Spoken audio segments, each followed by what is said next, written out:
Let's go straight to the point.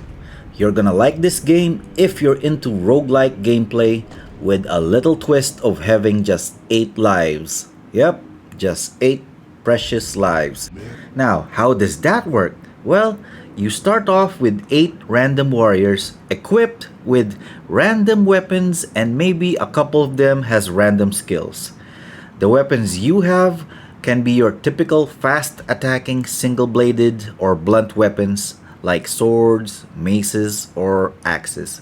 Some can dual wield weapons. And then you got the slow but powerful two-handed weapons. Some can do charge attacks, or some can just poke from a distance like a spear. So, what do you do in this game? Simple. Check your map and try to kill 10 gods. Each god has their own cave to explore. You can pick any of the caves and start anywhere you want.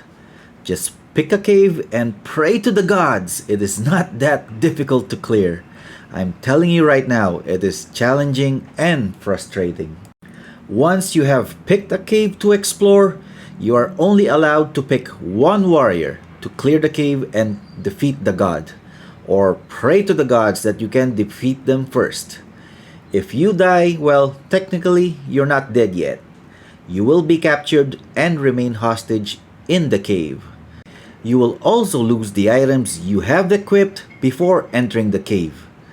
The cave door will then open, and your friends who are waiting outside will be alerted and saddened to find out that their comrade didn't come back. This will then grant a bonus buff to one of your warriors who has a special bond to that captured ally. So yeah, you better pick that next warrior to try and clear the dungeon again. Well, hopefully the next raid will be successful and you will come back alive along with the captured comrades. Pretty straightforward. If you fail, the warrior remains hostage in the cave.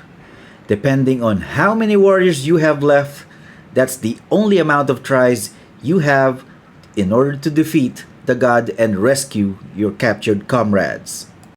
If you manage to beat the god and rescue your comrades, then you get your 8 lives back, or should I say, your 8 attempts gets reset back to full again. How's combat? Well, you have the light attacks and the heavy attacks. You can dodge, but it's more of a dash, and you can dash to any direction. When an enemy gets knocked down, you can only damage it by doing a jump and a heavy attack. You also gain rage whenever you do damage to an enemy, and that rage can be used to regain your health back. This is the only way for you to heal other than picking up health items, which are pretty rare. Parrying is the most important part of combat. How do you parry? Well, you have to dash forward towards an enemy attack once you see a white spark indicating that the enemy is going to attack. Sounds easy, right? Well, if you add the inability to target lock your enemy and add the clunky controls, then doing a perfect parry is too damn hard. The absence of target locking is just crazy. Why is dashing towards an attack equivalent to a parry? Can't you just do a typical parry where you just hold your ground and use your weapon to block and deflect the attack? Nope. This game forces you to dash towards the attack in order to parry. Very strange concept. I tried to practice parry and it is really hard to time it. Dodging away is kinda useless too, because you will only get hit no matter what, cause the distance for dodge is like 2.5 steps away from your current position. Another thing you should know is that you don't level up while exploring the cave. You will only level up after you clear the cave and defeat the god. The pressure is too damn high cause you only have 8 tries to beat each cave. Take this spider god Osius as an example. This spider took away 4 of my men. I was only able to beat it on my 5th attempt using a spear. I didn't even realize, but the 5th attempt seemed like a breeze. I don't know what really happened.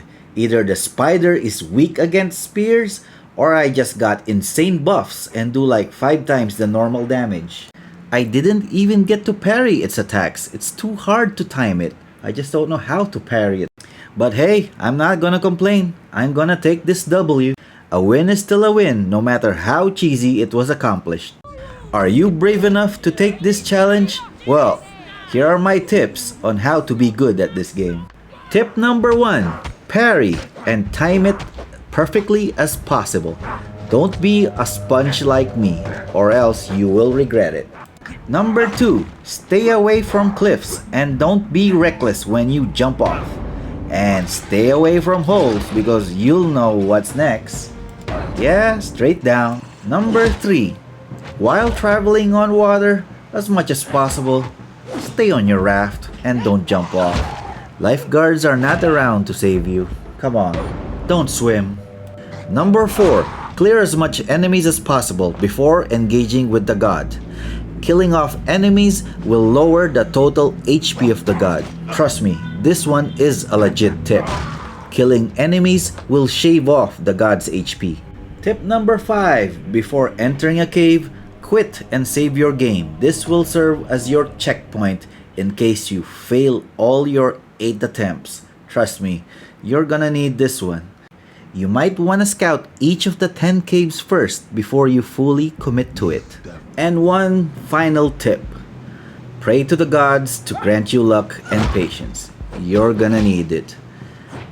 You're gonna need a lot of it, a lot of patience, because there's gonna be a lot of frustrations. God's Will Fall deals heavily with luck. The difficulty of this game and your battle with the gods can be different from other players. There will be times where one god can be too easy and has less hit points, whereas for others, that same god will be too hard and almost double the hit points. I'm not kidding, you have to pray hard to be dealt with a good hand in order to beat this game. So that concludes my short and quick review of God's Will Fall. What do you guys think? Are you gonna give this game a shot or pass? Well, leave your comments down below. Hope you liked the video. So if you're new to the channel, please hit subscribe and hit the bell notification icon. And till next time on my next gaming review. Thanks for watching and let's get back to gaming.